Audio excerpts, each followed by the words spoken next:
की गुरुजीचं चरित्र परभणीकर गुरुजीचं. गुरुजीकडे म्हणतात फार मोठा एक सावकार ब्रीफकेस भरून नोटा घेऊन आला पंढरपुरात. गुरुजी आपल्याला अमृत अनुभव ऐकायचा आहे. गुरुजी म्हणजे सकाळी आमचा पाठ असतो याच आहे बरं नाही वाटत प्रायव्हेट आपला. गुरुजी म्हणजे तसा माझ्याकडे वेळ नाहीये, सगळ्यासोबत बसायचं तर बसा. तरी सुटकेस उघडली सांगितलं महाराज एवढे पैसे देतो. गुरुजी म्हणजे आता तर सांगणारच नाही, आता तर सांगणारच नाही. तुम्हाला महाराज अमृत अनुभवा करता एवढे पैसे देणारा सावकार भेटणार नाही, रामायणा करता दिली एखादा.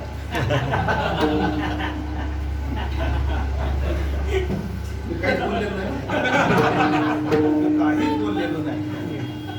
मला खरं तसं काय म्हणायचं, मला तसं काहीच म्हणायचं नव्हतं. तुम्हाला जर वाटत असेल तर मला तसंच म्हणायचं.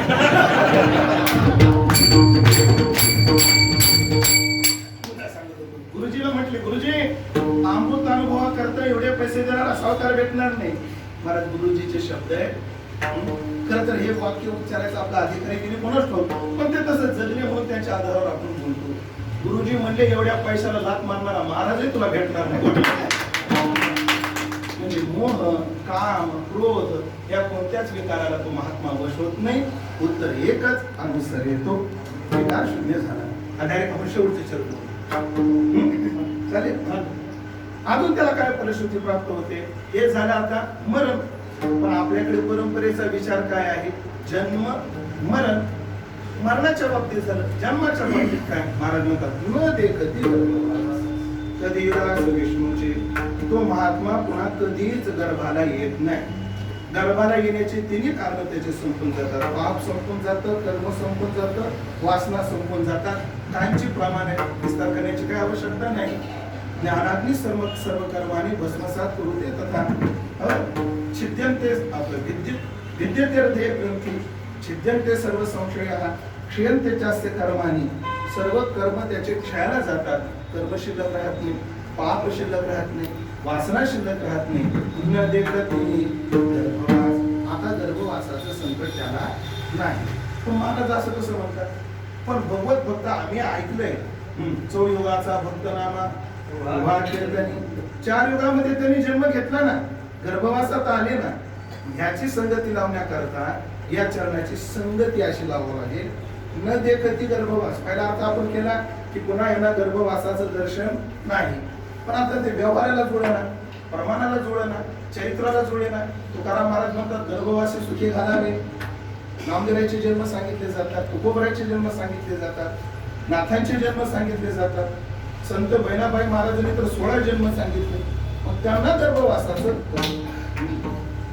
पण आपल्याकडे म्हटलं जातं महाराज गेले पुढे 9 दिवसानच आमचे वैभव महाराज जन्माला आले ना. मग याचा अर्थ आपला असं करता येईल, न देखती गर्भवास. याचा अर्थ आता ते महात्मे गर्भवासाला संकट म्हणून पाहत नाही, उलट एक आनंदाचं माध्यम म्हणून ते पाहतात. न देखती म्हणजे गर्भवासाला दुःख रूपाने न पाहणे. तसं सापाच्या बाबतीत पंचदशीकडे उदाहरण दिलेले पहा आपल्याला. एक बुद्धी अशी असते, साप दिसला की दूर मारायला धावणारा. एक वर्ग असा असतो, साप दिसला की त्याच्यापासून दूर पळणारा. आणि तिसरा वर्ग असा असतो, तो सापाजवळ जातो, त्याला धरतो, त्याचा विषारी दात काढतो आणि उलट ते उपजीविकेचं साधन बनवतो. आणि सापाबद्दल 3 गोष्टी. एक आहे मुनिमुक्त झाले बेले गर्भवास. त्यांनी गर्भवासासारख्या संकटाकरता काय केलं, घाबरून पळाले.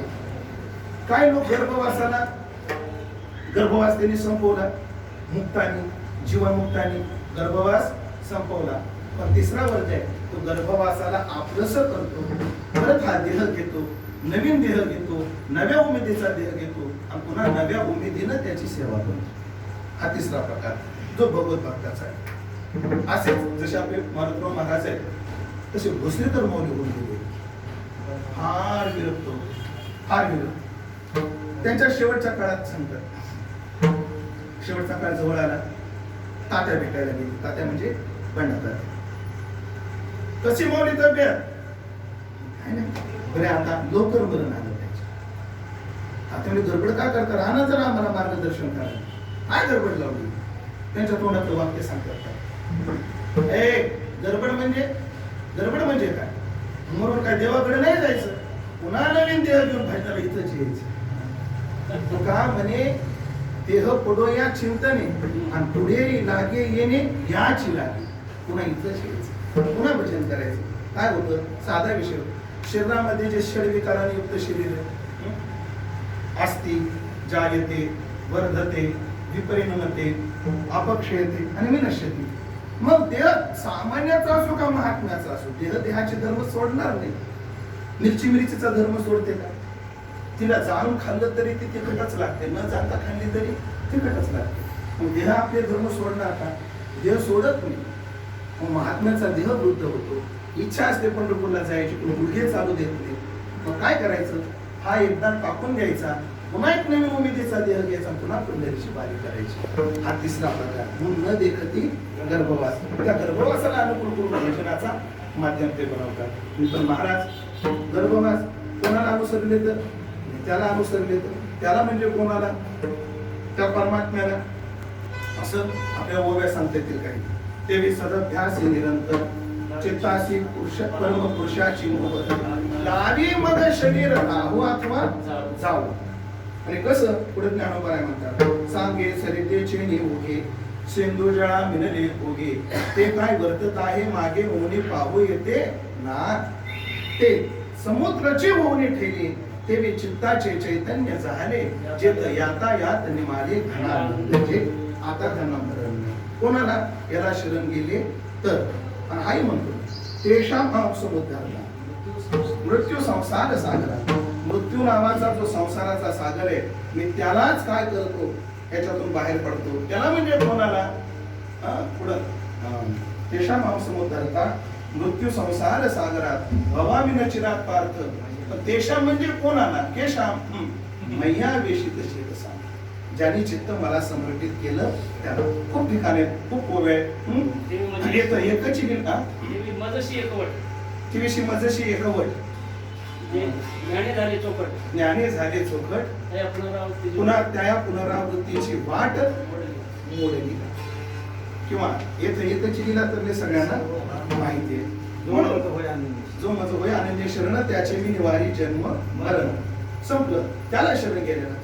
महाराज तो पंढरपुरात, तुम्ही इथं कसंच नातं लागायचं. महाराज त्याचं गोड नातं सांगताना म्हणतात, असं जरी असलं जसं विसंबेना बाळा माता तैसा लढा बाळावा. जशी आई कधीच आपल्या लेकराला विसरत नाही. ती कुठं जरी असली तर लक्ष तिचं कुठं असतं? लेकरावरच असतं.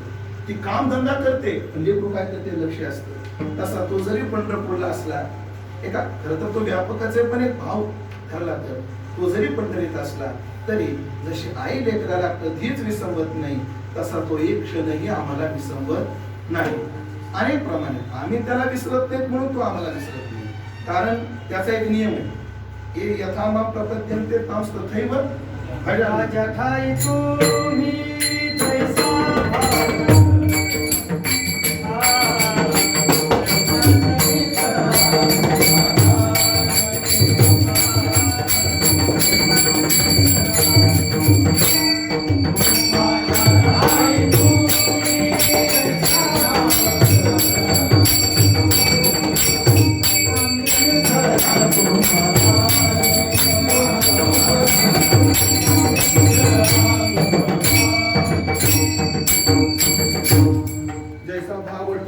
जैसा भाव तुम्ही माझ्या ठाई धरा, तैसाची मी खरा तुम्हाला घे. आम्ही त्याला विसरत नाही म्हणतो, आम्हाला विसरत नाही.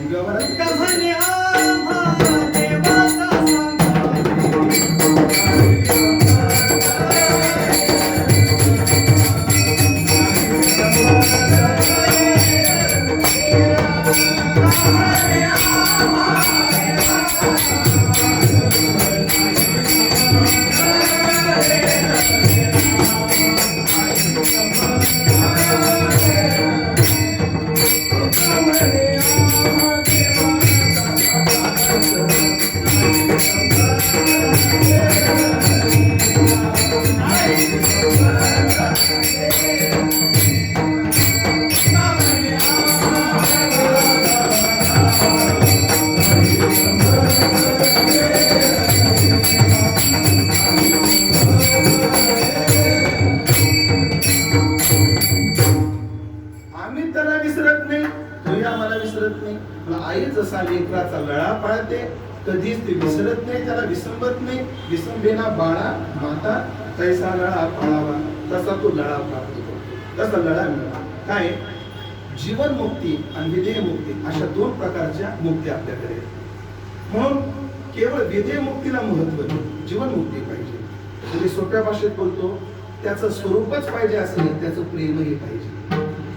तो स्वरूप दे पण प्रेम.